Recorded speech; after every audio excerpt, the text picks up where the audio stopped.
अस्सलाम वालेकुम नाज़रीन। आज FBR यानी फेडरल बोर्ड ऑफ रेवेन्यू की जानिब से ताजिर बरादरी के लिए एक बड़ी धमाका खेज़ खबर सामने आई है, जिसके तहत मुल्क के 6 बड़े शहरों में दुकानदारों पर एडवांस इनकम टैक्स आयद कर दिया गया है और इस हवाले से FBR ने बाकायदा नोटिफिकेशन भी जारी कर दिया है। यानी बुनियादी तौर पर ये छोटे ताजिर या दुकानदार जो हैं उनके लिए है और ये स्कीम बैक कराची, लाहौर, इस्लामाबाद, रावलपिंडी, कोयटा और पेशावर में नाफिज होगी। बुनियादी तौर पर इस का मकसद जो है वो टैक्स नेट को बढ़ाना है, यानी ज़्यादा से ज़्यादा लोगों को टैक्स नेट के अंदर लाना है। इस फैसले के तहत पाकिस्तान के 6 बड़े शहरों में जिनका हमने जिक्र किया, कारोबार करने वाले रिटेलर्स और होल सेलर्स के लिए लाजमी रजिस्ट्रेशन स्कीम का मंसूबा पेश किया है FBR ने। 1 अप्रैल से इसका नफाज होगा और इसके लिए कानूनी ज़ाब्ताकार भी तैयार कर लिया गया, जारी कर दिया गया। तो दरअसल ये इसके पीछे जो हदायत है या जो शराइत हैं वो IMF की हैं और ये करके हमने IMF की एक और शर्त को पूरा कर दिया है। लेकिन दूसरी तरफ इसका दूसरा पहलू ये है कि हमारे यहाँ टैक्स कल्चर नहीं है, तो इस इकदाम से निस्बतन ज़्यादा लोग जो है वो टैक्स नेट में आएंगे। आप जानते हैं कि IMF के साथ जो भी स्टाफ लेवल मुआहदा तय पाया है अभी 3 दिन पहले, उसके तहत पहले प्रोग्राम के लिए जो पिछला प्रोग्राम चल रहा था $1.1 बिलियन की बकिया किस्त जो है वो चंद दिनों में या चंद हफ्तों में पाकिस्तान को मिल जाएगी। यानी कुछ अमाउंट पहले आई थी और ये आखिरी $1.1 बिलियन थी जो आनी है। अब हुकूमत पाकिस्तान ने तय किया है कि पाकिस्तान जो है वो IMF से एक और प्रोग्राम लेगा जिसके तहत $9 अरब के कर्ज की दरख्वास्त की जाएगी।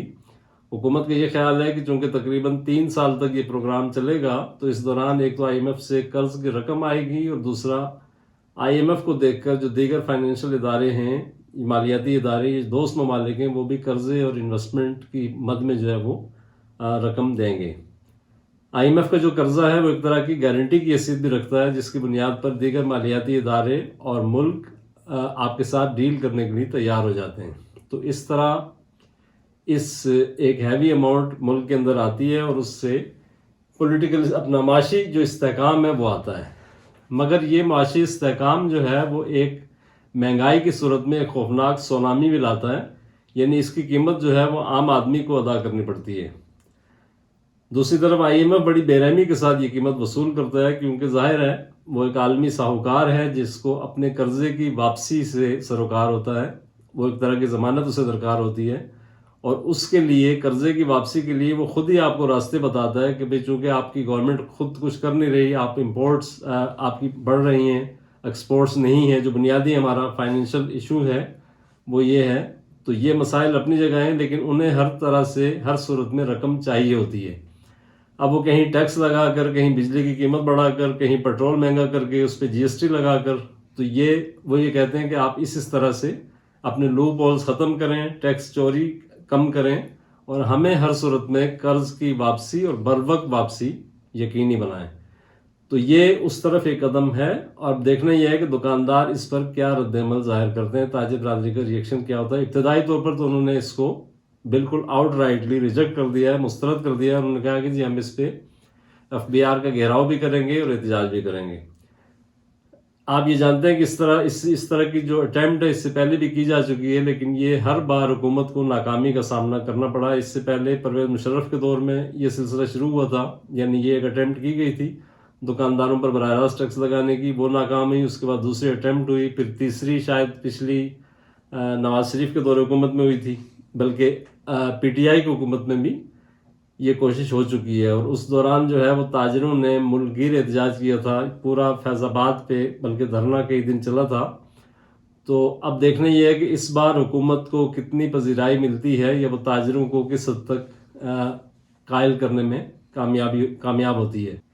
अब तक के इत्तलात के मुताबिक FBR ने स्टेक होल्डर्स को एडवांस टैक्स स्कीम के हवाले से तजावीज़ और तहफ़्फ़ुज़ात का इज़हार करने के लिए 7 दिन का वक्त दिया। ये मतलब बुनियादी तौर पर ये एक फॉर्मेलिटी है, उसूली तौर पर चूँकि तय कर लिया गया है। और FBR के नोटिफिकेशन के मुताबिक ये जो स्कीम है इसका दायरेकार में रिटेलर्स आएंगे, होल सेलर्स आएंगे, डीलर्स आएंगे, मैन्युफैक्चरर्स आएंगे जो रिटेल भी करते हैं, और इम्पोर्टर्स कम रिटेलर्स भी इसमें आएंगे। स्कीम का जो दायराकार है जो इब्तदाई तौर पर جن شہروں کا ہم نے ذکر کیا ہے کراچی، لاہور، راولپنڈی، کوئٹہ سمیت جو 6 شہر ہیں وہاں پہ یہ ہوگا.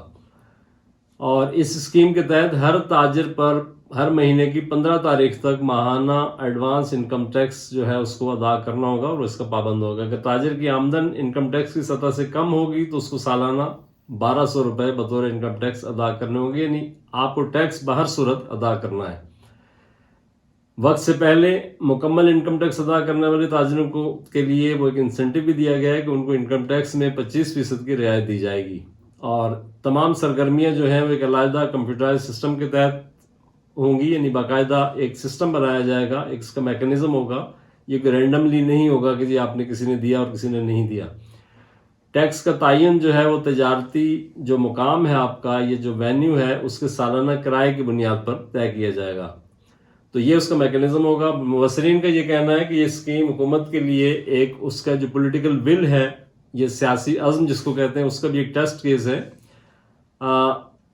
کہ وہ اس میں کامیاب ہوتی ہے یا نہیں ہوتی، یا وہ اس کی کامیابی کو یقینی بنانے کے لیے کس حد تک جاتی ہے. چونکہ ہم نے پہلے بھی ذکر کیا کہ اس سے پہلے مشرف دور میں بھی یہ اسکیم پیش کی گئی، پھر التوا کے شکار ہو گئی، پھر نواز لیگ کے دور میں کی گئی، اس پہ میں بھی اس کو عملی جامہ نہیں پہنایا جا سکا. اب تھوڑا سا فرق یہ ہے کہ اس بار اسپیشل انویسٹمنٹ فیسیلیٹیشن کونسل جو ہے SIFC، اس کے تحت اس اسکیم پر عمل درآمد کیا جا رہا ہے. آپ جانتے ہیں کہ اس میں ظاہر ہے کہ آرمی کی فوجی قیادت بھی شامل ہے SIFC میں. تو موسٹ لائکلی حکومت جو ہے وہ اس کو عملی جامہ پہنانے کے لیے اور اس کے نفاذ کے لیے تمام جو ممکنہ ریسورسز ہیں ان کو استعمال کرے گی. اور اس کے 2 پہلو ہیں جو ہم نے پہلے بھی ذکر کیا. ایک تو یہ کہ لوگ زیادہ سے زیادہ ٹیکس نیٹ میں آئیں گے اور ٹیکس کلچر جو ہے اس میں اضافہ ہوگا. لیکن اب یہ ڈیپینڈ کرتا ہے کہ چھوٹے تاجر جو پہلے ہی مسائل کے شکار ہیں وہ اس کو کس طرح سے اس پر ریئیکشن دیتے ہیں. ابتدائی طور پر انہوں نے اس کو فیصلے کو مسترد کیا ہے. بہت شکریہ.